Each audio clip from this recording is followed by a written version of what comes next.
Good evening, everyone, and thanks very much for coming along. It's great to see you all.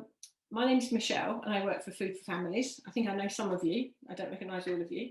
I'm ably assisted by Beth tonight, and I think it sounds like most of you know Beth from Lavender Place, so that's good. So we're going to, as I said, this is a seed sowing course for beginners. So apologies for those of you that probably know some of this already. But we're going to be looking at different seeds. We're going to be looking at the different things that we can grow them in. We're going to look at compost. We're going to look at, once you've sown them, we're going to look at that kind of ongoing care and where you can put them and what you do with them after that. So throughout the workshop, can I ask you please to put yourselves on mute? And then if you have any questions, if you could type them into the box.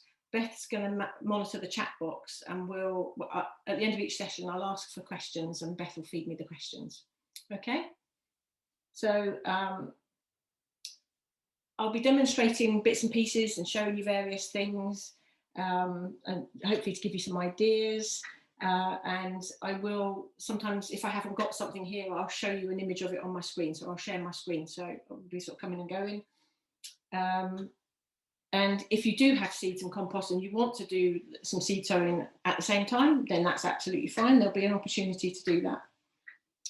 So I'm very conscious of the fact that there's a lot of jargon in gardening. So sometimes we use words, and if you've been gardening a long time, you forget that people don't necessarily know those particular words because they're specific to gardening. So for instance, we often refer to, well, so planting our seeds, as we say, is seed sowing. And that's because the sowing, to sow our seeds, is actually a very old English phrase, and it comes from the days when people used to keep back some of their harvest, and when it was time to sow it, they would just throw it on the ground. And for those of you that have ever sown a lawn with grass seed, you'll know that most of it doesn't survive. Most of it gets eaten by pigeons. So not a brilliant method of sowing seeds, but the word has stuck, and so now obviously mechanisation came along and we found more efficient ways of sowing, and so the word has stuck even though the methods have changed slightly. But we'll be sowing some seeds. When the seed starts to grow, we say that it's germinated. I didn't look that up, I didn't know where that one came from, but seeds germinate. So again, I might be referring to that through the workshop, and that just means the seed's starting to grow. Okay, there'll be some other words which I'll explain as we go along. Can you all hear me okay? Just nod, put your thumb up, whatever. Yeah, perfect. All right then. If I speak too fast or too slowly, or you don't catch what I say, just type something in the chat box and Beth will feed it back to me. Okay. So at the end of this session, which is it should last an hour, but we've got quite a lot to get through, but it should last an hour. And I hope at the end that you'll all be able to go away and feel a bit more confident about either the things that you've already been doing, or feel confident to go away and actually sow some seeds. And if you've already started sowing seeds, then maybe you'll feel a bit more confident to grow something a little bit more challenging. But I'm going to be talking about stuff that's relatively easy to grow, just to boost your confidence really and give you every chance of success. So we're going to be talking about sort of good practice, what works, what doesn't. So yeah, if you've got any questions as we go along, put them in the chat box and Beth will feed them through to me. Okay.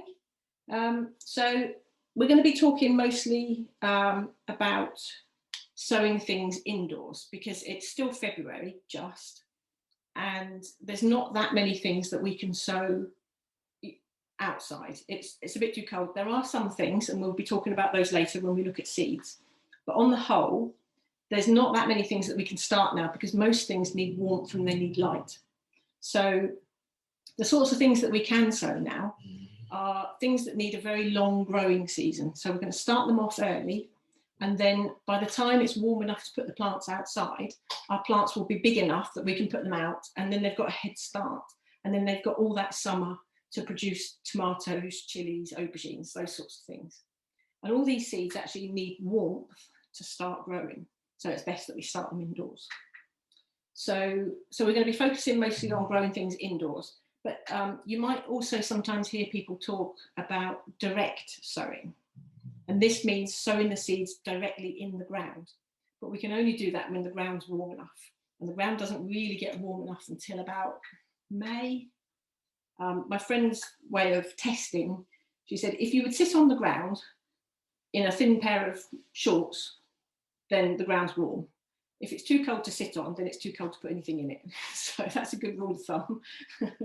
But that's normally about May by the time the ground's warmed up. So we're going to start things that are going to go in pots indoors, and some things that we can put in pots, but they can go outside, don't mind the cold so much. Okay, so the things we're going to be doing are tomatoes, peppers, chilies, and aubergines. So we're going to give those a start. And then I'm just going to tell you what we're using to actually sow our seeds in. So I'm just going to make some space. And I have here, I'm just going to switch camera so you can see what's in the bucket. Okay, in my trug, another gardening word. This is a trug, it's just a rubber bucket with handles. So in the trug is some peat-free multi-purpose compost. Multi-purpose means exactly that. It means you can use it for all sorts of things. You can use it for planting, pots, things in pots on the patio. You can use it putting on the garden. You can use it for all sorts of things. But for seed sowing, it is quite coarse. So if I'm going to put my gloves on and I'm going to show you. So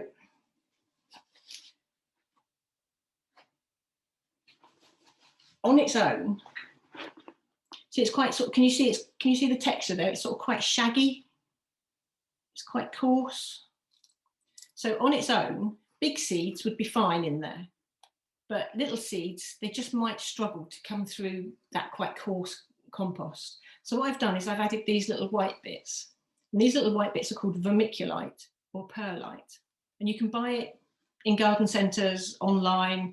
Wilko's is one of my favourite places for gardening stuff because they sell really cheap, sort of good essential gardening supplies. So they'll sell sort of like a small bag of this, and you only need a small bag. And what I've done is I've mixed it about 4 parts multi-purpose compost with about 1 part of vermiculite. But the good news is it's not an exact science. It really doesn't matter. So we've just put some in, and all it does is it helps break up the compost so that our small seeds have a fighting chance of getting through it. And it also stops the compost from getting too waterlogged. So the water drains quite well, because you want good drainage. You don't want your seeds sitting in very wet compost or they'll just rot before they've had a chance to germinate. So it's a mixture of vermiculite. If you can't find vermiculite, then you can use horticultural sand. Don't use builder's sand because that's got lime in it, and plants really don't like lime. So that wouldn't do any good, but just some very fine horticultural sand. Again, it just breaks it up and it just lets the water pass through.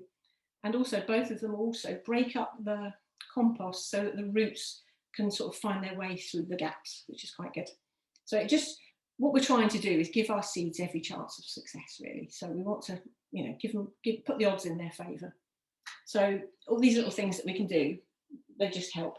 Now I put gloves on to handle the compost, and that's because particularly peat-free compost, it can be a bit irritating to the skin, and that's just because of the materials it's made up from. Okay, so that's the compost we're using. We're using peat-free because peat is a very limited resource. It takes thousands of years to make it, and it plays a really important role in flood prevention because obviously it's very good at absorbing water. So it often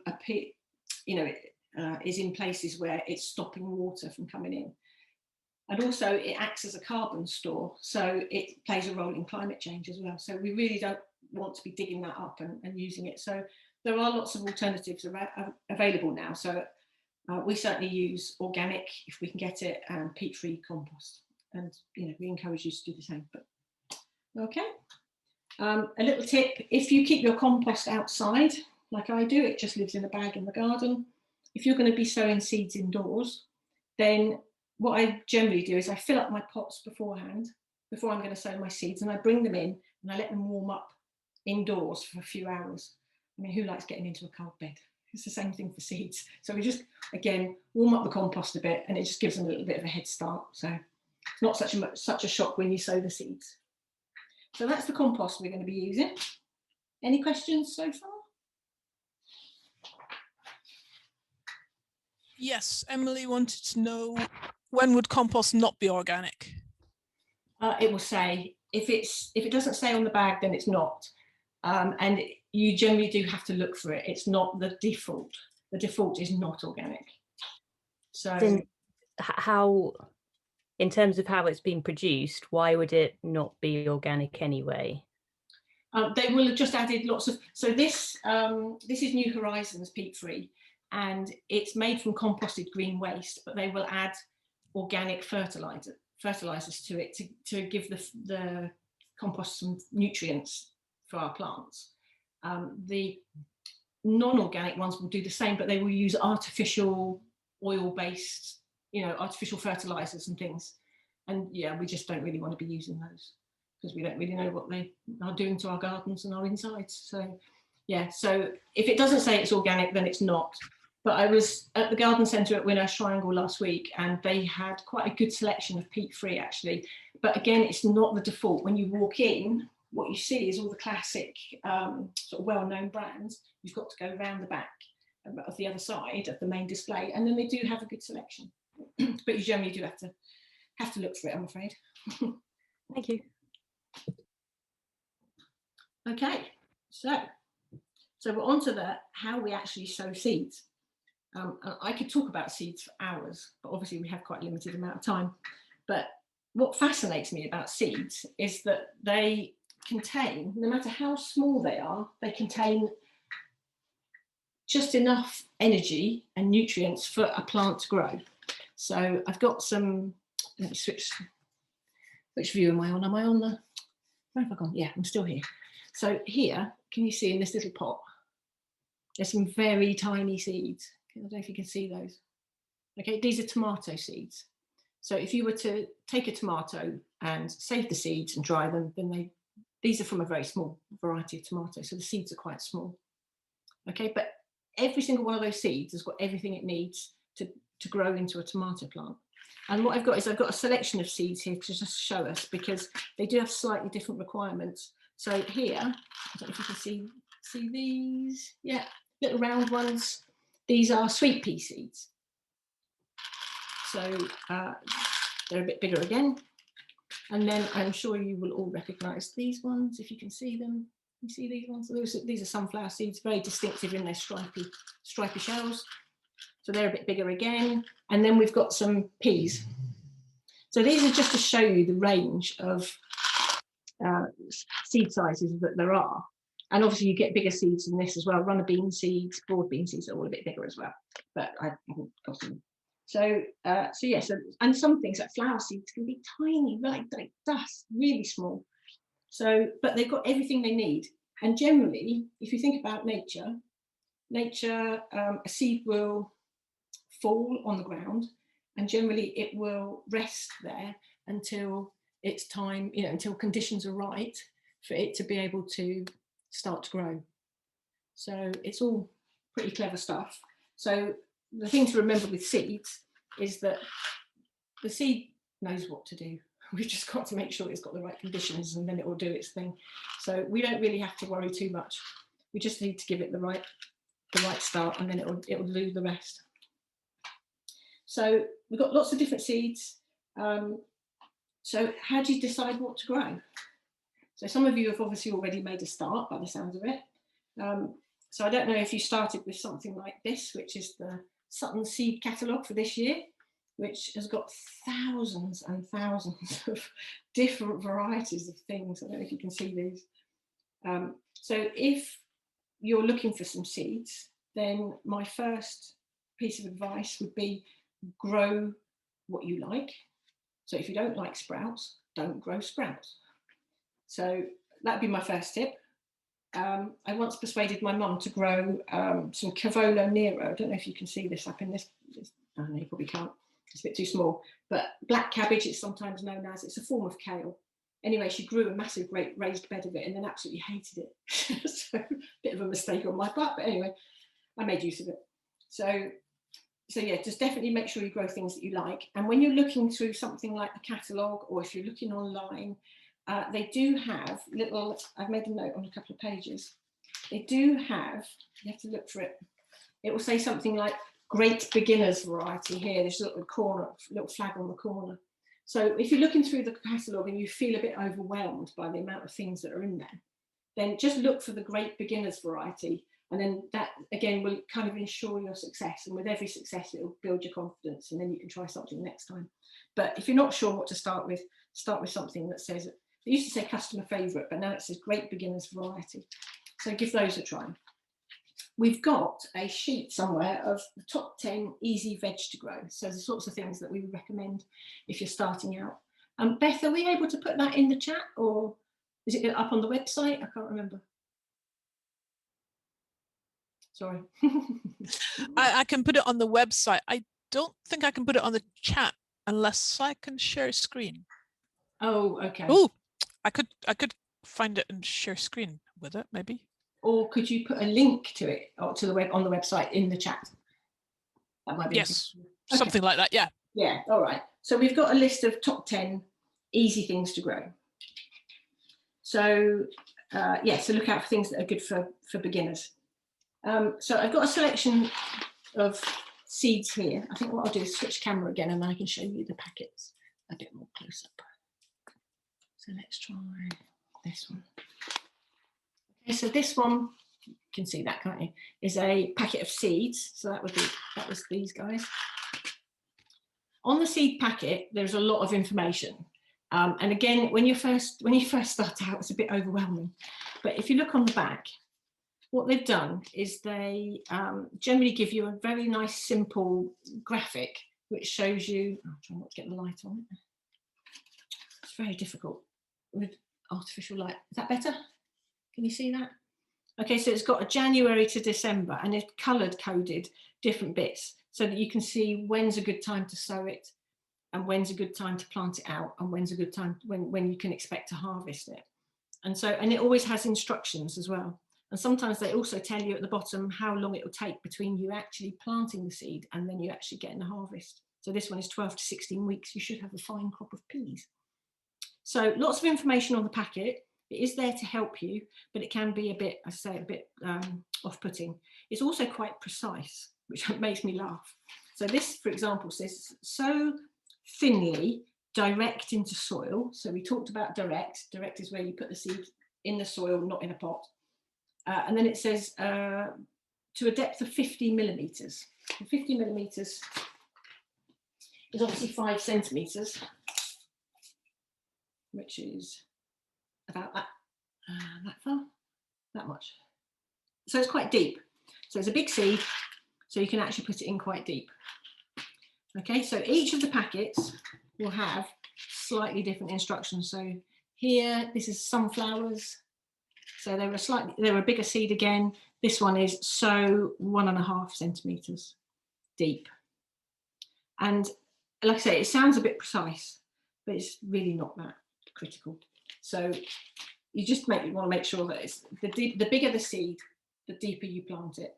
For very small seeds, like our little tomato seeds that we had here, obviously, if you were to put them down 5 centimetres, by the time the poor little thing's managed to grow out of its seed, it's going to be exhausted by the time it's got all the way up to the top of the soil. So these do need to be sown closer to the top. And again, on the packet, it will tell you. And I think it says, blah, blah, blah.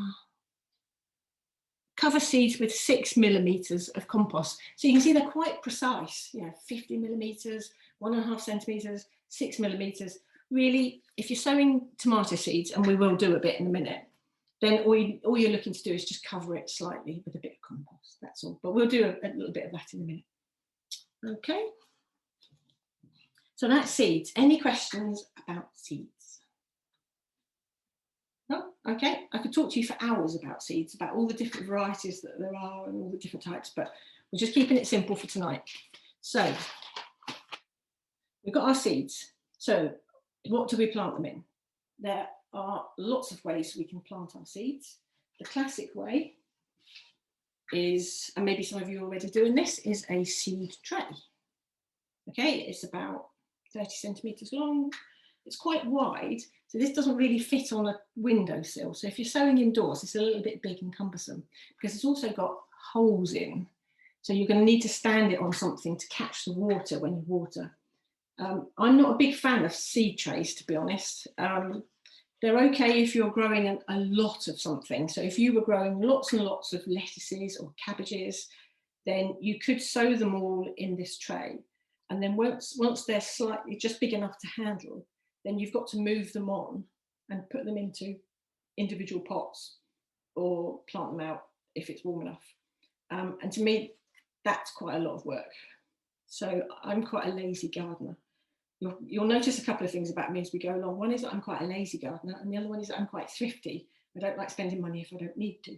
So I tend not to use seed trays. They're great if you're growing a lot of something, but if you're only growing for a few things for your garden, then I wouldn't bother. The other thing I don't like about them is they're quite shallow. Can you see? They're not very deep, which means that if you've got lots of plants in here and they all start growing away, then their roots tend to get a bit tangled because they can't go down. So they tend to get a bit tangled. And as you want to plant them out, there's that danger that you might damage them as you sort of pull them apart. So I'm not a big fan of these, and I tend not to use them. What I tend to use are these. I like these sized pots. So I don't know if you can see these.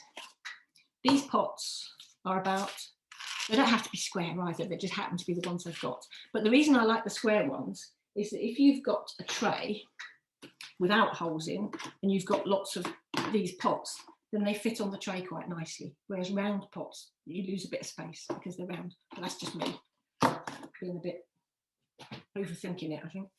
So these pots are about 8 centimetres across, or I think in old money, I think they're about 3 inches, just over 3 inches. And what I tend to do is if I've got a very small seed, what I'll do is I'll plant, so in this size pot for my tomatoes, and here's some I prepared earlier. Yeah, I planted 4 seeds. And of the 4 seeds, only 2 came up. And that's fine, that's not too bad. I'm not upset about that. And so they've got plenty of room to get started, and so they can actually be quite a reasonable size before I have to disturb them. And also they're very unlikely to get their roots tangled up. So when I split these out to plant them into their own pots, I'm not going to damage the roots too much. So this is my personal preferred way of doing it. But the thing with gardeners is if you had 10 gardeners and you asked them the same thing, you would get 10 answers.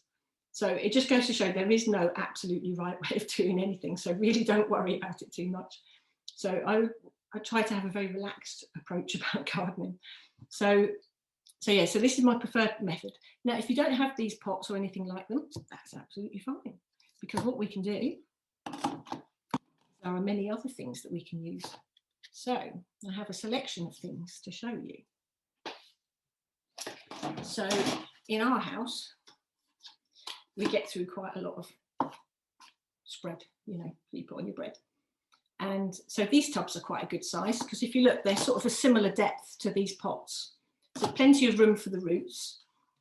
So I would put in here maybe 6 tomato seeds, something like that. Or with my sweet pea seeds, I would maybe put probably about 6 sweet pea seeds. Very important that you put holes in the bottom. Can you see? I don't know if you can see that. Yeah. So I've put holes in the bottom. All I used was a skewer. That was all. Very important though, that if you're going to start poking holes through pots, to do it on a chopping board, not your table. Otherwise I'll be in trouble. So these pots I like. These are a good size. And yeah, and they fit on your windowsill quite nicely. So recommend those.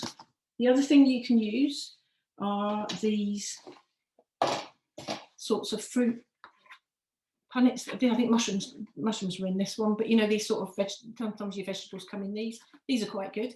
I tend to use these for actually putting my pots in rather than putting holes in them, because again, they fit 2 of these quite nicely, and they fit one of these tubs as well, so you can catch the water. So I tend to not put holes in these ones. I find them quite useful as they are.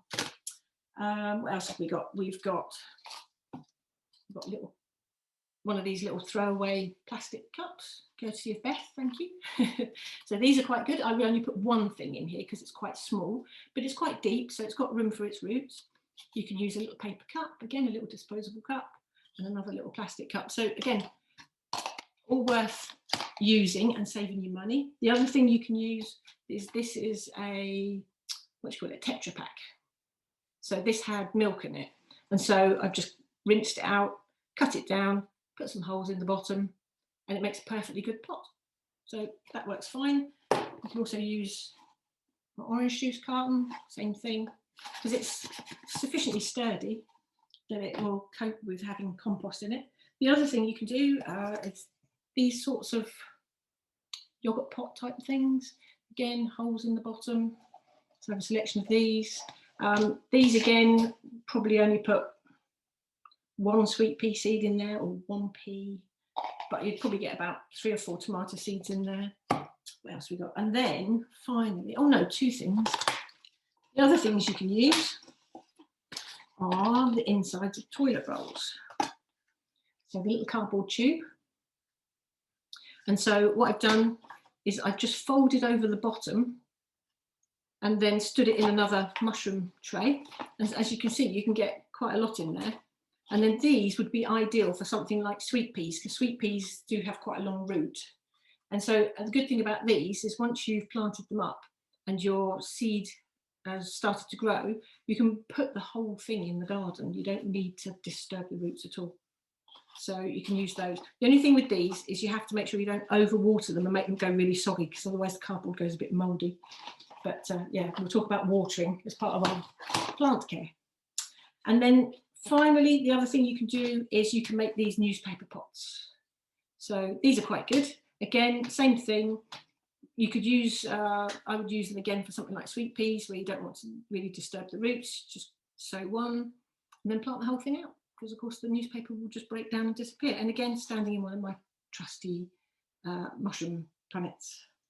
And so if anybody would like to know how to make newspaper pots, I'm happy to stay on at the end and just show you, but it's very straightforward. Okay, any questions? No? Yes, there are a couple of questions. Yeah, Charlie said, if it says so direct, is there no benefit from starting them in pots first? My answer to that is it's easier to watch them if they're in pots rather than in the ground, especially if you're not living next to your garden. Exactly, yeah. I mean, there's a couple of things that really don't like being moved. So carrots and parsnips, for example. And you can imagine, you know, if you're growing something that's actually going to grow down through the ground, it's not going to want to be wrenched out of the ground and put somewhere else. But most things will do very well in pots. And I personally tend to start most things in pots, exactly as Beth says, because you can keep an eye on it. And then often, yeah, it's going somewhere where you, like if you've got an allotment, it's going somewhere where you can't keep an eye on it. So yeah, there's very few things that you can sow direct, that you can't sow direct. So does that answer your question, Charlie? Hopefully, I can't see you. Yes, thank Okay. you. Great, all right. Okay. And Chloe asked if on the packet it says sow between January and March, does that mean you need to sow them in January or just any time between those months? That's a really good point, actually. Thank you for raising that. No, in fact, I would definitely not sow things in January because the days are too short, so there's not enough light. And so what happens is these 2 lots of tomatoes I actually sowed. Can you see them both? I don't know if you can see the difference. Can you see Yeah. the height? Yeah, one's very much longer than the other. Exactly. I sowed these a week before I sowed these. And so these ones have really struggled to reach the light. So they've gone all long and thin. We call it leggy. So yeah, and these ones were sown a week later. And as you can see, they're more or less the same size, apart from these are much taller. So I would say, in terms of planting, I wouldn't really start. I mean, I only sowed these so that we've got something to have a look at tonight. I wouldn't normally sow these seeds this is tomatoes. I wouldn't really normally sow these seeds this early. I would be thinking about starting my seeds next week, beginning of March. There's really no point sowing them any earlier because you end up with your windowsills full, as some of you already know, and lots of plants and nowhere to put them because it's too cold. So I would generally start them later. And what you'll find is, as you see with these, is even if you start things later, they will catch up anything that was sown earlier. So don't worry about it. So I would always, if it says January to March, sow them in March. Just, that'll be plenty of time, honestly. So that would be my advice. I think that the seed people like putting as long a space as possible on the things, so they'll say January to May if they can, and probably March is a sweet spot to be sowing a lot of things. But yeah, certainly they're not entirely accurate, I wouldn't have said, with what they say. Well, and they want to sell us seeds, don't they? So actually, Yep. That's a good point. Actually, I'll just come back to. I mean, like I say, I could talk about seeds for hours, and I do that. Food for Families actually runs this as a 2-hour workshop where you actually come along and do things, and so we can go into a lot more detail about organic seeds, heritage seeds, different varieties and stuff. So we can go into a bit more detail, but that's absolutely true. Is that basically seed companies want to sell us seeds, and so it's in their interests to they're not trying to mislead us, but they're just trying to say, you know, you could start them in January, but they're not going to say they're not going to do as well as if you started them in March. So it is a guide, but the general rule of thumb is don't start things until about March, as a general rule. And how you work that out is you work backwards from the last chance of frost. So frost is obviously when temperatures get below 0 in the overnight, and our very young tender plants, well, frost would kill them. So we don't want to put tender plants out before those first frosts. And so each region will be slightly different, but down here in the south, Beth looked it up the other day, and our window of last frost is the first 2 weeks in May. Yeah, it's surprisingly late. It is quite late. I mean, you could chance it and put them out earlier and you'd probably be okay, because you're only going to get 1 or 2 nights of frost, but that's all it takes to kill your plants. So it's really heartbreaking after you put all that effort in to grow them. So basically the time you start your seeds, you work backwards from when you're likely to have a frost. So the further north you go, the later you would start your seeds, because your chance of frost is going to be, you know, much later. So ours is about mid-May. So you generally want to sow your seeds about 6 weeks before the last frost. So certainly March would be the earliest.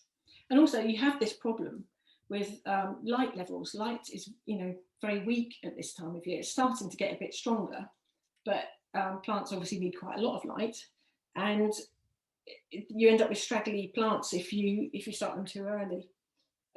I've got a picture actually of some things you can do to help with that, which I think we'll have a look at later. But yeah, really just hold off. I know it's really exciting. It is really exciting to start growing things and seeing them come up, but it's best to be patient if you can.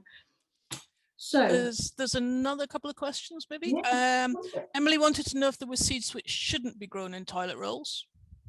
Not that I'm aware of. No, I can't think of any. Can you?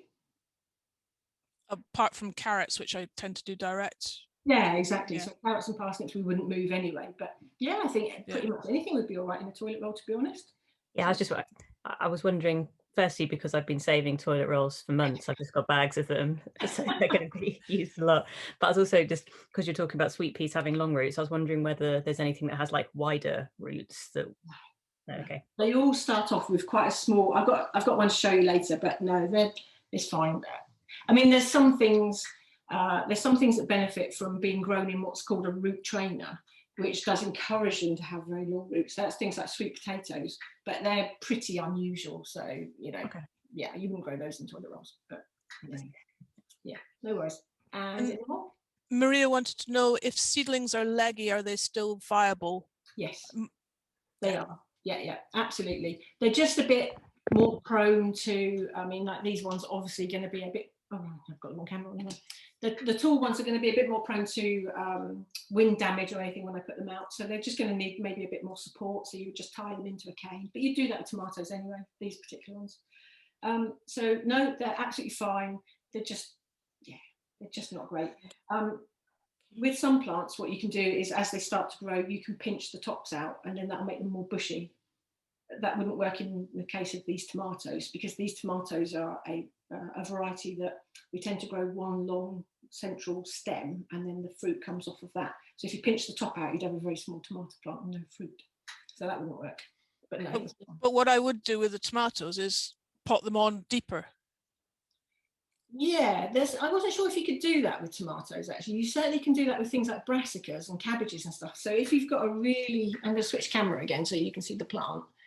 If you've got, say, like very leggy cabbages, then what you can do is when you go to plant it, you can, as Beth says, dig a very deep hole, and you could plant it all the way up to about here, and that would be fine. But some plants, the stem would rot in the ground, it wouldn't survive. And I've not tried it with tomatoes. Does it work with tomatoes? I think it does work with tomatoes. I've done it with tomatoes, I'm okay. pretty sure. Somebody was saying the other day that you can do it with anything that has a hairy stem, and that was a weird rule that I'd never heard before. But well, brassicas don't have a hairy stem. No, exactly.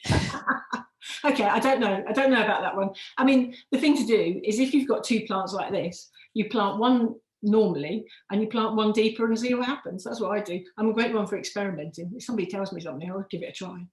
So it's like starting the seeds off at different times. I'll start them off just to see what happens, you know, just to see, do they catch up? Is that true? I like to know these things. So yeah, have an experiment, especially if you've got too many of something and you know, not worried about losing one. Okay, was that it for questions? Brilliant. Yep. Okay, great stuff. All right, so we've looked at different containers. So even if you don't want to go out and buy pots, there's plenty of things that you can use instead. And yeah, we're really keen on reusing things, especially plastic things if we can. So yeah, if you can reuse things, that's fantastic. What are we going to do? Right, so what I was going to do is I was going to demonstrate sowing some seeds now. So what I'll do is I'll do a mixture of some different things, and we can look at how you plant your seeds. So I'm just going to switch the camera again so that you can see what I'm doing, hopefully. Okay, so I'm going to put my gloves on, and I'm going to I'll do a selection of the seeds so that you can see for different things. So I'm going to do some of my can you see? I'm going to do some of my toilet roll tubes. So, I mean, one of the things, actually, I forgot to do, it's fine, actually, I'll do it in a minute. What I'm doing is I've put some compost in, and what I'm doing is I'm pressing it down. And what you want to do is you want to get it reasonably firm. You don't have to ram it in, but you just want to press it down a bit so that you're pushing out some of the air, that's all. Because when you water it, what will happen is the compost will settle, and you'll end up having to add a little bit more compost because it's all settled down a bit where all the air's come out, but that's fine. So I'm just going to put a bit more compost in, and I'm just pressing it down sort of gently like that. The other thing as well, not so much with these, but when you come to replant your seedling, when you take it out the pot, you don't really want all the compost falling off. I'll show you how you take them out the pot later, because that's more likely to damage the roots. You just want the compost to sort of stay around the roots and protect it a bit as you move it. But none of it's, like I say, none of it's desperate. Plants will survive, whatever we do, really. What should we do? Should we do one of these? One of my favourite pots. So the other reason for using these types of pots is it saves you a job later, because like I say, if you plant them in a seed tray, you've got to then move each one of those plants before it gets too big into a pot of its own. Whereas if you do it like this, it saves that particular task. You don't need to do it, and it gives you more time because your plants can get bigger without, you know, risking damaging them. So when you come to move them later, you've got stronger plants. So that's my preference. That's why I do it anyway. I don't know. Like I say, there's no right or wrong way, really. You ask 10 gardeners, when's the best time to water your plants? And honestly, you'll get 10 answers. So 10 different answers. Right, so we're going to do those. And what I'm going to do is I'm going to do one of these margarine tubs as well. So one of these. And what I'm doing is I'm filling the compost almost up to the top. So I'm pushing it right up to the top. And then what I'm going to do, which is the thing I forgot, I was so prepared and I've got everything ready, but I forgot to bring a watering can over. I'm just going to have to go and grab a little watering can. Because what I'm going to do is once I've put the compost in, I'm going to water it first before I add the seeds. And so let's do that. So I've filled it right up to the top. Can you see? And so, oh, actually, I just thought of another reason why I don't like seed trays.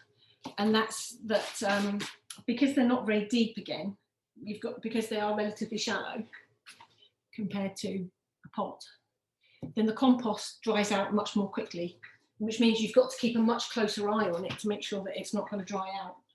So yeah, another reason. Whereas if you water these pots now and then you put some seeds in, then you won't need to water them again for quite a while because you've got quite a lot of compost there, and it will hold the water in. So what I'm going to do is put these, I'm going to put that one in that tray, and I'm going to put that one and that one in there. Can you see? There we go. Okay, I'm just going to grab a watering can and I'm going to water my compost.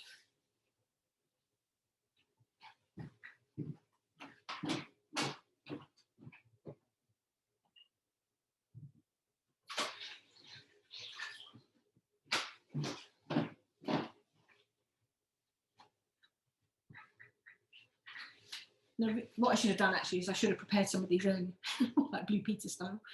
But what I'm going to do is I'm going to keep watering until the water comes out the bottom, and so I'm happy that the compost is really, really nice and wet.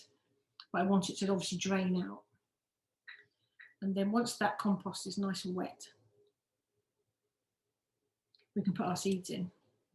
And again, I leave my watering can with water in on the windowsill, so that again, I'm not adding really cold water to the, I moderately coddle my plants, don't I? But yeah, so the water's not too cold. So I'm going to keep adding water till I'm sure that, so once it starts coming out the bottom, then I'm fairly sure that the compost is wet all the way through, and then it will stay wet for longer. And then if we're sowing something like tomatoes or aubergines or peppers, and can you all indicate, are you growing those sorts of things, tomatoes and peppers? Hoping to, yeah. Yeah, okay, good stuff. Yeah. So the thing with those is they need warmth to get them going. So that's why we start them indoors. But what they also need is quite a high temperature, constant temperature, to actually get them going. And one of the easiest ways to do that is, do any of you have an airing cupboard? You know, where you keep your towels and things? No, they're becoming a thing of the past, actually. In my old house, I had an airing cupboard, and it was brilliant. For every year, I would clear out one of the shelves, put some newspaper in, and then put all my seeds in there to start, because it's a lovely, constant, warm temperature. And then we moved house, and I don't have an airing cupboard, and that's the thing I miss the most. Not been having anywhere to put my seeds. So now I had to think about where I could put them, what's constantly warm, not near a radiator, because obviously that gets very hot and then very cold. A windowsill isn't really warm enough, and again is a bit changeable. So in my kitchen, I've got a fridge freezer. And so I put them up on the top of my fridge freezer, because the fridge is always chucking out heat. So it's quite warm, and that works absolutely fine. So that works okay. The other thing you can do is we'll go to share my screen. And one of the things you can do is you can get yourself a propagator. So let me just share. Where's my share screen gone? Share screen. There we go. And let's see if we can find. Okay, no, not that then. Excuse me. I just need to get the picture up.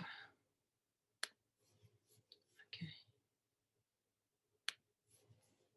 Actually have the window open. Right, here we go. So one of the things I didn't talk about actually when we were talking about different containers was modules, something called modules. And that's what this is. And so you can see somebody's sown a single seed in each of these little tiny, can you see like a little, I don't know, they're about an 2.5 centimetre square. And so again, if you're growing lots of things, it's like the seed tray thing. You can grow lots of things, generally all the same. And then the roots don't get tangled because they've got their own little compartment. But again, I don't use these, just my preference, because they are quite hard to get out. So you've got to kind of manipulate the bit underneath, or if you turn them over, then obviously you've got them all coming out. So I don't personally get on with them. I don't know how you get on with them, Beth. Oh, I was going to ask if you had any tips for getting stuff out of them. I just don't use them. I think there's some. I think the cheap plastic ones that don't last more than one use are really, really hard to get anything out of. I always end up with plants all over the place. I think there are some much more expensive ones that are intended to keep going, and they have one large hole in the bottom, and you can put a thumb and push them out. Oh, okay, right, yeah. So that's what the garden centres and that use. But I find with the modules that again they're very small, so they're going to dry out pretty quickly. So you've got to keep your eye on them, and you've got to keep them watered. So again, I was going to show you some, but I haven't got any. I just don't have any because I just don't use them. So again, they're useful if you're growing lots of things. But yeah, again, it's not my preference. You've still got that extra job. You've sown a seed in each little compartment, and then you've got to get it out somehow to put it into its next pot. So yeah, it's my preference. But I mean, you know, if you think they're going to be useful, then go for it. But they can be quite tricky to get the plants out. So what I was going to say is, if you don't have an airing cupboard or anywhere nice and warm that you can put your seeds, then you can get these things. This is what's called a heated propagator. And it's just, as you can see, like a seed tray with a glass top with a bit of ventilation. And it's got a little heating element underneath it in the bottom, so that when you stand your pots in, they're getting very gently heated. And so you just plug it in, and you can probably set a timer and stuff. And that's really good for things like the tomatoes and the chilies and the aubergines that need a bit of heat. But as I say, the top of my fridge freezer works really well, so that works for me. And the alternative, I've forgotten what camera I'm on now. I'm on the close-up camera. Right, here we go. One of the other things you could do. You're still sharing the screen though. Oh, sorry, yeah. Thank you, Mike. That's what you're here for, my lovely assistant. Yay! You've earned your keep already. So this is one of those big plastic containers that you get lots of sticky buns in and stuff from Sainsbury's. And so what you can do is you can just put your tray. I'm just keeping it in this tray for now because it's got full of water. So, but you wouldn't need to keep it in this tray, so long as this hasn't got holes in.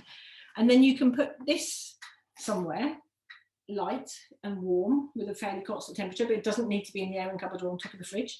And then this will obviously create a little microclimate and keep your seeds nice and warm. And the other thing that it does, which is quite useful, is it stops a lot of the evaporation, so your compost isn't going to dry out so quickly, because obviously the humidity is going to be kept inside the box. So this is great use for a plastic container that we would normally just throw in the recycling.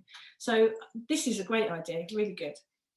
My tried and tested method is I normally just get, and I forgot to get that as well, is I just get a food bag and an elastic band. And so once I've sown my seeds and they're ready to go, I just put a plastic bag over the top, put an elastic band around. And again, that keeps the moisture in. So it means you don't need to keep checking to see if it's drying out. What you don't want to be doing is that you don't want that compost to be drying out while you're waiting for your seed to germinate. Your seed needs that constant sort of moisture. So a plastic bag and an elastic band works just as well. But this is a good alternative. So a couple of ideas there for you. But yeah, like I said, it just really is to stop the compost drying out, so you don't need to keep checking it. Okay. So what else are we doing? So we've done about that. Okay, yeah. So let's sow some seeds. So this is my trusty dibber. Okay, so it's a thing for poking in the ground for making holes for seeds, and it's called a dibber. This one's quite good because it's got 1 centimetre marks on it. I don't know if you can see them, can you? They're sort of like notches about every 1 centimetre. And so I kind of, to be honest, I tend to sow most things at a similar sort of depth. But the little tomato seeds are very tiny. So I'm going to get my little tomato seeds. So we don't need to make a hole for these because these are so small. What I'm going to do is, can you see that? Yes, you can. So I'm going to get my tiny tomato seeds here. And I'm going to drop 1 in each corner, just so that There's 4 in the pot, and they've each got a bit of space. So they are really super tiny. So I'm just going to drop that one there. And that one there. And you won't be able to see them because of vermiculite. All you'll be able to see is the big lumps of vermiculite. So I've put those in, and then I'm going to put my glove back on, and I'm going to get a little tiny bit of compost. I'm going to try and see if I can break it up a little bit so it's not in big lumps. And I'm just going to drop that over the top. And that's all they need. They just need to be slightly covered. They don't need to be buried because they're only tiny. So just going to put that over there. And then I will put that, get my plastic bag. And then that's the tomatoes done. With the sweet peas, these little round ones here. These are a bit bigger, so they can go a bit deeper. I think the packet said 1.5 centimetres. So I'm going to use my little dibber. That's 2 centimetres. So I'm just going to make a little hole in the middle. Oh, it's a bit wobbly. There we go. I'm going to drop 1 seed in there. And then again, because I've made a hole in it, I'm just going to add a little bit of compost back in to fill in that hole. There we go. Okay, so that's that one done. They don't need to go in a plastic bag or anything. Sweet peas are a bit tougher and they don't need warmth to generate. So what I'm going to do is when I've planted all of these up with sweet peas, I'm going to put them in my unheated greenhouse. It's just a very cheap greenhouse that's just cold, but sweet peas don't mind the cold. So they're one of the things that you can start now. I think on the packet it says you can sow them. Let's have a look. They're quite hardy, and it says you can sow them from January. So you can sow them indoors, January, February, and March, or you can plant them outside from March. And yeah, they don't need any heat. So they're going to go so when I've planted those up, they're going to go in my greenhouse, and they'll be fine. And then this one, I was going to put. It's a bit early for sunflowers, so I'm not going to plant sunflowers. Sunflowers, it says, sow from. I've torn that bit off the packet. When would you plant sunflowers, Beth? Not normally till about March or April. I just sealed the packet of sunflower seeds into another envelope, so I don't have the. We're doing well here, aren't we? I'll tell you what, I'll do peas then, all right? So peas, much bigger seeds. And what I would do is, you want quite a deep container because they're obviously going to have quite deep roots. And so I'm going to make a hole. It said 5 centimetres. To be honest, I'd never bury anything 5 centimetres down. That's far too far. Well, but anyway, so I would do quite a deep hole, probably about, what's that, about 3 centimetres. That's fine. Yeah, the set websites say April to May for sunflowers. Yeah, I was going to say, I think they're a bit later, aren't they? So we won't do those just yet. And so we just get our peas. I've made 6 holes evenly spaced across the tub. Can you see that? Yeah. And I'm just going to drop a pea into each one. And again, these are something that you can grow now and they don't need heat. So again, I'm going to pop these in my greenhouse. I'm just going to fill in the holes with my little dibber, just covering up the peas. And these will grow away quite happily in the greenhouse in the cold. They're a good thing, and they're a really good thing to start early. Actually, I would definitely, if you've got space in your garden, I would definitely start off peas.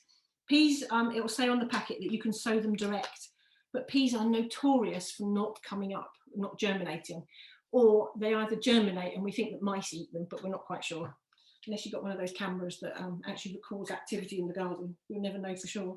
But anyway, they're not very successful, but they do very well as in pots.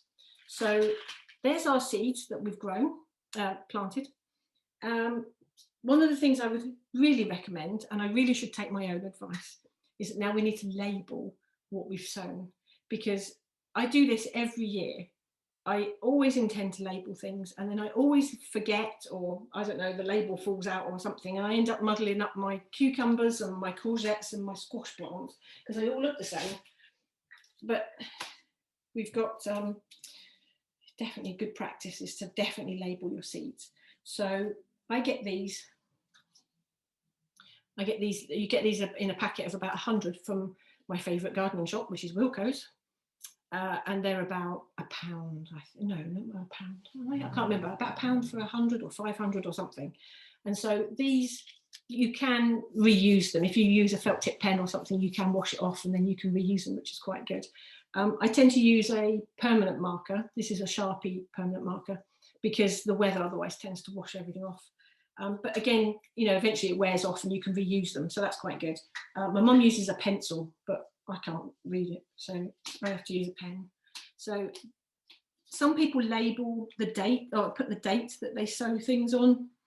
And that's a good idea if you've got lots of things going on. So if you've got an allotment and you want to grow peas sort of week after week after week, then you would sow some this week and then you would sow some next week and you'd sow some the week after. And it would be useful to know which ones you had sown, when you'd sown them. So you could put the date. And that was tomatoes, wasn't it? So tomato. So I'm just making some labels. There you go, just pop them in and you can put the date that you sowed them. If you want to reuse something to make your own plant labels, this is something we encourage at the gardens, then, here we go. A yogurt pot like this. And what I've done is I've cut a strip out of it like this. And you can make your own plant labels. Okay, quite easy. And so I can write on here, sweet pea. They're quite sturdy, actually, they're not bad. Sweet pea. I'll pop that in there. Did you want to know that it was 8 o'clock? Oh, you're joking. Oh my God, yes, I did. Right, have to speed up a bit. Right, right. So if you want to, so you've sown your seeds, and we'll try and race through the last bit. So if you want to sow, so you've sown your seeds, you put them somewhere warm, but nothing seems to be happening. Well, the good news is there is something happening. And I don't know if you can see this, but this is something I got an idea a couple of weeks ago about sowing some seeds in a CD case. Can you see? I've got a photo in a minute, I'll show you. And I planted. That's good. Is that all right? It's good, yeah. So I planted 3 tomato seeds in here. And what happens is while you think nothing is happening, what happens is the seed germinates and the first thing that comes out is the root. And the root goes down and it anchors the seed so that then it doesn't get blown away or washed away or whatever. And then you can, and then after the roots come out, then you start to get the sprout and it starts heading for the light. Let me see, I've got a picture of it somewhere. It might be a bit clearer. This one.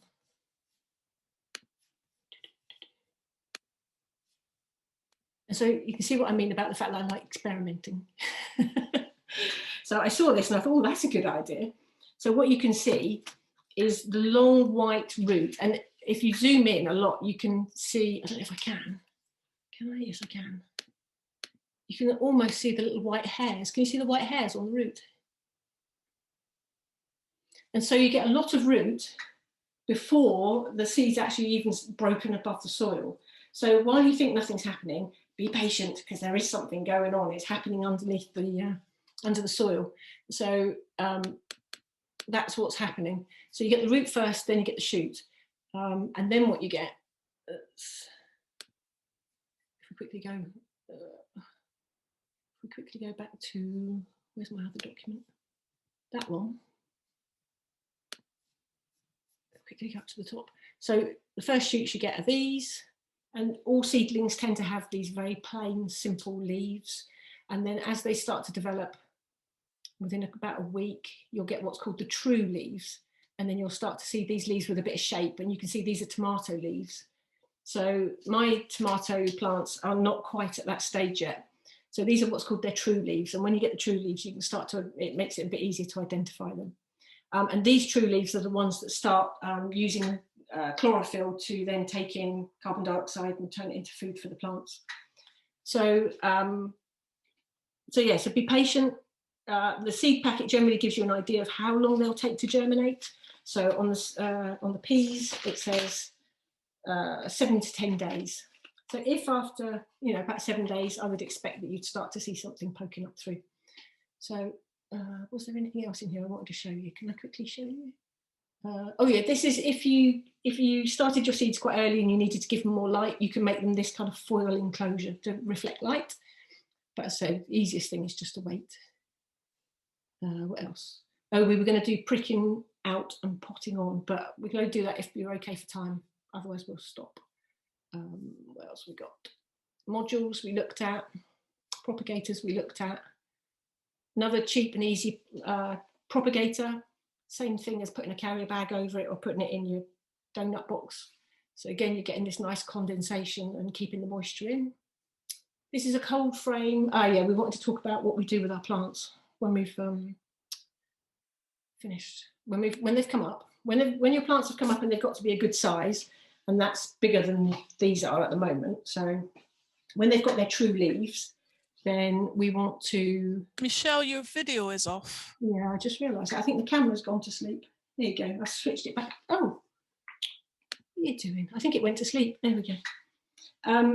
So when the plants have started to get their true leaves, and generally when they've got about 4 true leaves is what you'd say, they tend to grow in pairs, then we would move this plant into each plant into its own separate pot so that it's got more room to grow. And that is what we call potting on. If you grow things in a seed tray and you get those lots of little tiny plants, and you want to move them into the next thing, we call that pricking out. And the pricking out bit is the bit I can't be bothered with because it's too fiddly. You have to handle each plant and put it into each pot. So I take the shortcut and just put them straight in pots. So potting on and pricking out was the only other thing I was going to mention. Then we need to keep them warm. We need to water them. Let's have a look. So we keep them watered. So Chloe had a question there about about watering. When you plant the seeds, you don't need to water them again until they start to dry out? Correct, because we watered the compost really well before we put the seeds in. And I watered the compost before I put the seeds in because you position, if you drop your seeds in and then you water, you risk sort of moving your seeds somewhere else, and then you might end up with them all bunched up one end where all the water's gone. So it's better to water the compost first, put your seeds in, cover them, leave them. And then, like I say, if you've got this donut box or a bottle or a plastic bag, it keeps the moisture in. You don't need to water them again until they've started to sprout. So once they've started to come up through the soil, then you need to move them into the light, take the plastic bag off, take them out of the donut box, and then you're at this stage, the stage we got with my tomatoes. And then at that point, keep them on your windowsill. They will keep growing towards the light. I'm sure you've noticed already, they keep leaning into the light to try and maximise the light. So each day, just give them a little turn, and then the next day they'll grow back in towards the light. But just keep doing that until you can put them outside. And then, is everybody okay for time? Because if you are, we'll just talk about planting them out. You all okay? Yep, I am. If you need to go, just tell us. So, so planting out. So they'll probably be ready to plant out in about 4 weeks or so when it's starting to warm up a bit.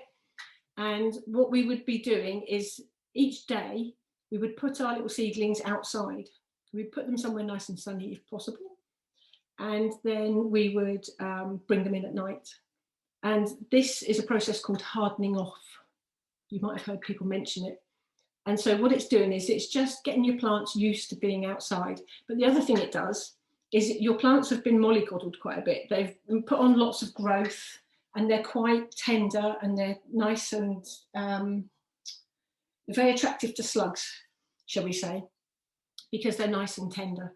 So what we're doing is kind of toughen them up by keep putting them out each day. They'll grow more slowly, but they'll grow tougher, so they're less attractive to slugs. So after about a week, it's safe to leave them out all the time. And then you might be ready to plant them out, and that's fine. If you do plant them out, you do need to keep them safe from slugs. And there's 2 ways you can do that. One is to water them in the morning so that the soil has a chance to dry out, so that when the slugs come out after dark, they can't get around on dry soil. They only get around on wet soil. So if you plant them in the morning, soil dries out, slugs can't get to your plants. The other thing you can do is I save eggshells. Anytime I ever use eggs, I just give the eggshells a rinse, let them dry, and then I keep them in a container on the side until I've got enough. And then I just crunch them up. And then when I put a seedling out, I just put a really thick layer of crushed eggshells all around it. And the slugs can't get over that, it's too scratchy. So that again keeps them safe, and it's a nice natural way of keeping slugs away, and you don't have to use nasty slug pellets or anything like that. And then also, it doesn't matter that the eggshells breaks down and goes into the soil. That's absolutely fine. So nice and if you're cutting your own hair at the moment, apparently human hair is quite a good thing as well. It's spiky too. Oh right, well slugs don't like that. You can put it in the compost as well if you wanted. It's all natural. So that's what I would do in terms of putting out your plants. So you harden them off, you plant them out. When you plant them out, you need to follow the instructions on the packet, because how much space you give it depends on what sort of plant it is. Some plants need more space than others. So check the packet, it will tell you how far or how much space to give it. We talked about protecting your seedlings. So you give them a good water when you plant them out. Keep them watered when the weather's dry. And then you should be away. Your plants should be away. You've given them a good head start and they'll be off. So if the weather does turn cold and we unexpectedly have a frost, then you can just cover your plants with a bit of couple of sheets of newspaper, something like that, just to keep the frost off them, and that'll be absolutely fine overnight. And at that time of year, we'll only get the odd frost, so it should be fine. Okay, any final questions, and then we'll wrap up. So Emily says the good for beginners varieties, are they good because they have high germination rates or for other reasons? Yeah, I mean, generally because they're tried and tested. So they're quite old varieties. So for example, in the seed catalogue, one of the tomatoes that they say is good for beginners is Gardener's Delight. And that's because it's been around forever. So it's stood the test of time.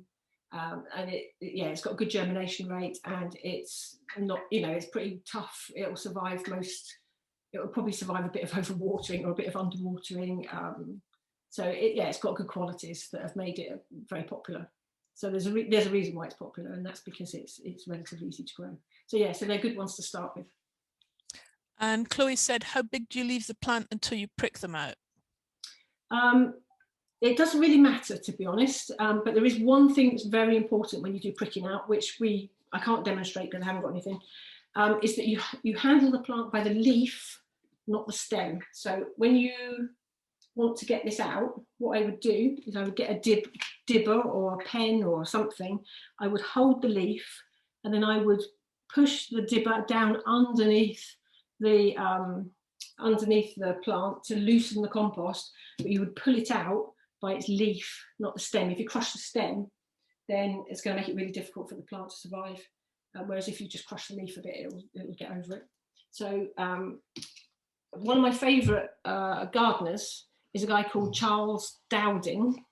He gardens organically, he believes in no dig, and he does his pricking out when his plants are ridiculously small. But that's the choice. He's quite happy to do that, I mean, he really does prick them out when they're barely got their leaves on. So, and you're probably less likely to damage the plant if you move it when it's very small. Once it gets big, so like these ones, I mean, I wouldn't prick them out as such. I would just tip these out, separate the compost and stick them into different pots.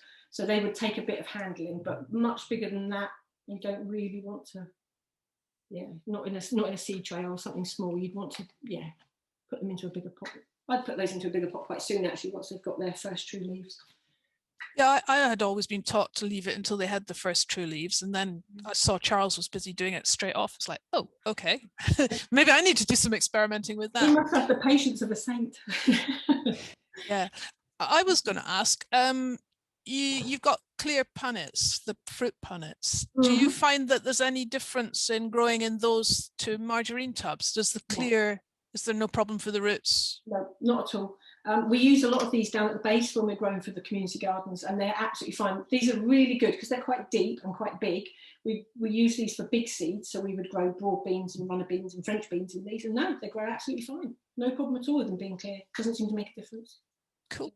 But no, these are good too. Sorry, I forgot to show you. So I had a quick check, and the reason that person said hairy stems you could plant deeper, it's because the hairs are the start of possible roots, so it would actually root from those points. So they say tomatoes, peppers, aubergines, I think it was, that they were talking about, can go deeper, and in fact should be put in a bit deeper because they'll make more roots.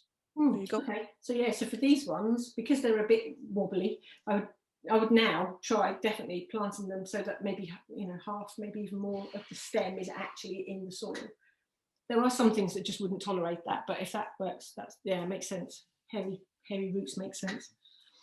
Okay.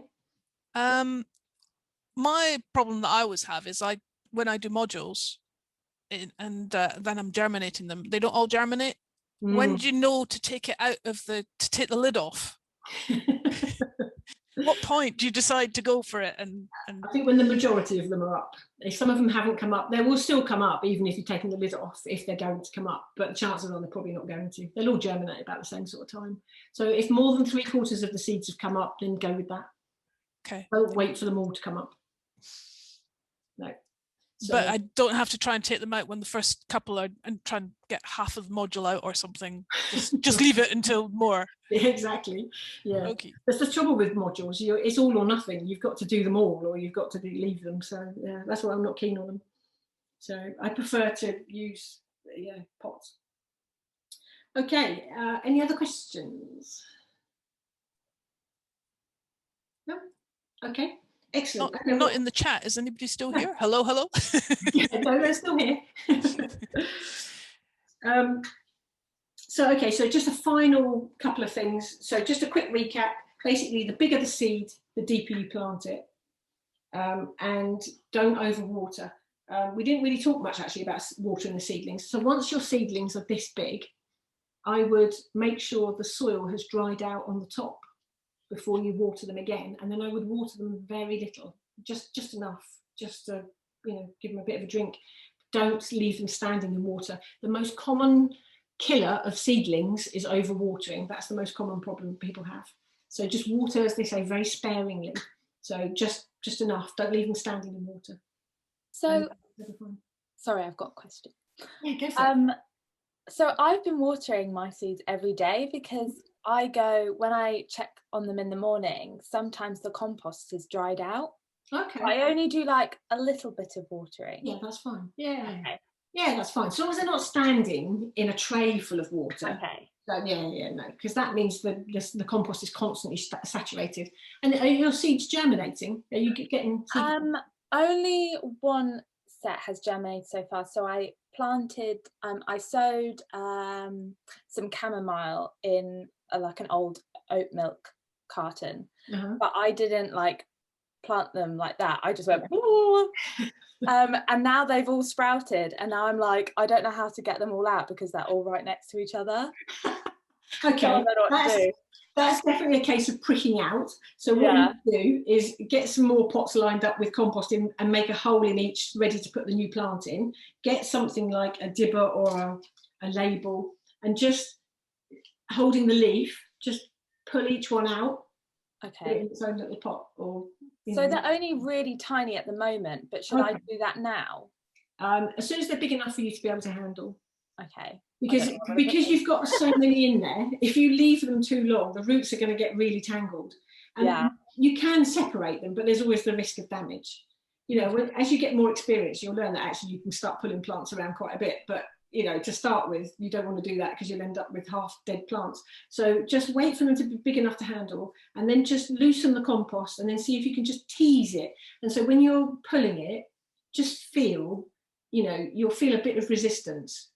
And if you do, just give it another little wriggle with the whatever to loosen the compost, and you'll just feel it start to come out, and then you can pop it into a little pot. And should I put them in like square pots that you like, the ones that you like? It's up to you. Whatever you do I do? You don't have to use square pots. It's just that I explain the reason that I like them is that they go into trays quite neatly, and that's the sort of thing that appeals to me.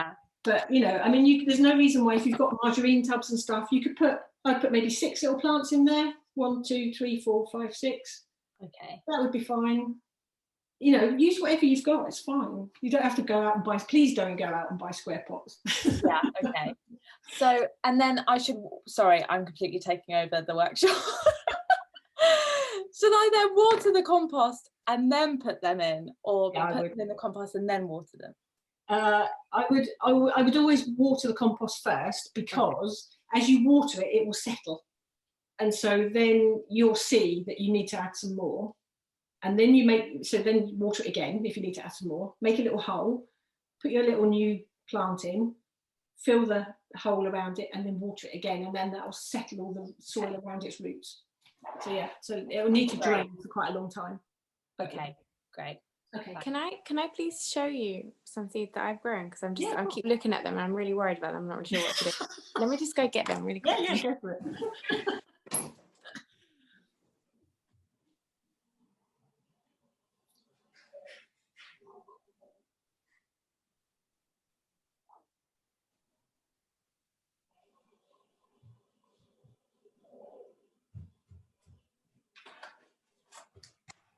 I'm back.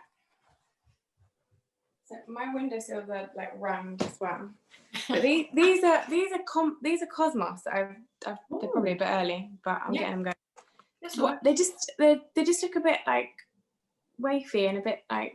That's fine. It's because there's not much light. It's fine. It's just because it's just because there's not much light. I don't know how hardy are cosmos. I've not grown it. Beth, do you know? No idea. No, I don't. I'm just wondering if you could put them. Have you got it somewhere outside? You haven't got a greenhouse, I guess. I've got one of those like plastic. Yeah. Okay. I'm just wondering if they might be better out there, so long as it's not going to get super cold. Now, apparently, we're going to have a frost tonight, so don't put them out tonight. Okay, but sweet peas can stay out, right? Sweet peas can stay out. Okay, I have to run down there. And the peas, they'll be fine outside. But So they'll be okay outside, but not when it's super cold. Yeah, I think so. What do you reckon, Becky? I think cosmos you probably want to be definitely more careful of than sweet A little bit peas. tender. Yeah, this does say once the danger of frost is past, then you can plant them out. Okay. So Do I need to put these in like bigger pots or anything now, or they're just in their like little compartment things? Yeah, and that's the thing, is that they're eventually going to get their roots all tangled up together because there's not much growing space, and they'll dry out quickly because there's so many of them sucking up the water. So you could pop them on if you've got enough pots and stuff. Obviously, that's only going to encourage them to grow though. So what I was thinking is, if you put them outside in your greenhouse during the day, it will slow them down because it will be colder. It will stop them growing, because the trouble is they're indoors, it's nice and warm, and so they're going to keep growing. Whereas if you put them out during the day, they will slow down a bit, and then they won't grow quite so fast. So you can kind of hold things back by keeping them a bit cool. So, or if you've got a cool room where there's no heating, or you can turn the heating off or something, just slow them down so they don't keep growing. I'll try putting them outside just during the day then. Yeah, just remember to bring them in overnight because it might get a bit chilly. I'll try. Yeah, it will just buy you a bit of time. Okay, thanks. You'll be lying in your bed going, "Did I bring the seedlings in?" Oh no. Yeah, that's true. Okay, all right. Anything else? Otherwise, we'll wrap up. Okay, so I'd like to leave you with this thought. Like I said, I love seeds. I think they're fascinating, and so I'd like to leave you with this last thought, which is that I'd like you to think about how much of what we eat comes directly from seeds. Okay, and so just to help you sort of think about this, I'm just going to see if I can share my document again. Let's have a look. Where is it? Oh, it's such a pain, this thing, because you have, oh, there we go. Oh yeah, so I didn't mention this. This was a cold frame. So if you've got a cold frame, so like an unheated greenhouse, you can put your plants out there. And that's a homemade one. So you can make your own if you want one. So I just want you to think about all the things that we eat that actually come directly from seeds. So obviously wheat, we eat the seeds of wheat, and sweet corn. And anybody want to guess what this is? Any guesses? It's a grass. It's like wheat or something. No. No. Isn't it ryegrass? Or am I just making that up? Is it rice? No, ryegrass is a thing. You haven't made that up. No, who said that? Is it rice? It is rice. Half of the world's population eats the seeds of the rice plant. So seeds are incredibly important. These are soya beans. Again, we eat the seed. And then, of course, a lot of seeds are used to make oils. So sunflower oil, for example. So just, I find it fascinating. So as you're cooking and going about your daily business, I want you to think about seeds and, where we encounter them and how useful they are to us. So, okay, and that's everything. Thank you very much. Thank you, Beth, for dealing with the questions. And thank you all for coming along. We'll be sending out a little survey later on just to get your feedback to help us improve future workshops. And I thank you for your time and I hope you've enjoyed the session and have found it useful. And I wish you lots of luck with your seeds. Yeah, it's been great. Thank you. Okay. Thank you so much. It was so good. Oh, well, thank you. Good. Thank you. I've got lots of notes, and I'm going to go and put my sweet peas out tomorrow. My husband's just reminded me that we need to wipe the green slime off the greenhouse thing that we have. Yes, you do, because otherwise it'll be too dark. But yeah, thank you. It's been really useful. Thank you so much. Brilliant. Good stuff. Excellent. Look forward to seeing all your seedlings when you bring them all back to the vegetable editing project. Great. I've got a question about that. So do you have particular days that we drop them off, or do we just email you? Because I've planted some chilies and tomatoes. And I emailed, and I can't remember if it was either of you ladies. I've emailed a lot of people recently, so forgive me if it was one of you ladies. Like, do we just kind of drop it off and leave it on the gate? Like, is it, help? Okay, I think you're probably emailing Naomi, aren't you? That sounds familiar, but I'm so sorry. Yeah, Early Road Community Garden. Yeah, I think that's, I mean, they're all really close to me, but that's the one sort of 5 minutes closer than the others. Okay. Yeah. Apparently I'm in the middle of, I seem to be in the middle of the circle of them all. Okay. But yeah, I just, it's if it's something you guys can answer, if we just drop them off when they're ready. And actually, when at what point do you want them? Would they be when I would be planting them out? So I keep them and love them and hardy them. And then when they're ready to go in the big boy grounds, that's when we drop them off. That's it. Yeah. Once all the hard work's done, we'll take them on then. Okay. Sounds good. Can I leave my kids as well? If you know, I'm like, they're angels right now. You can put them to work. They're not hard work at all. Well, you better check that one with Naomi as well. Okay. So just ask Naomi sort of how we do the drop-off procedure for that. Okay. Thank you. Yeah, no worries. Okay. All right. Okay. Well, thank you ever so much, everyone, and hopefully see you all. Great. Thank you. Cheers. Bye. All right. Take care. Bye. Bye.